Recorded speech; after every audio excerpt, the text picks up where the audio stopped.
lot number 1943A.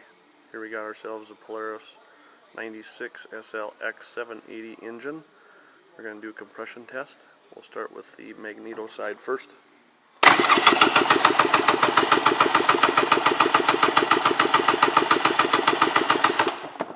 .150 psi on the mag side.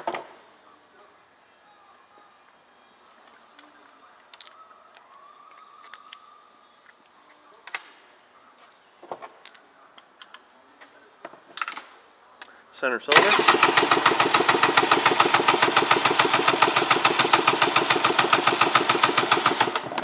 150 on the center cylinder.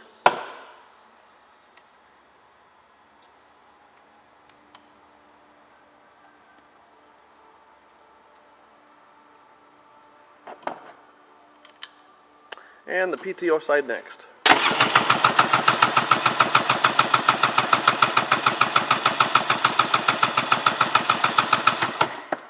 .149 psi for the PTO. Thanks for stopping by.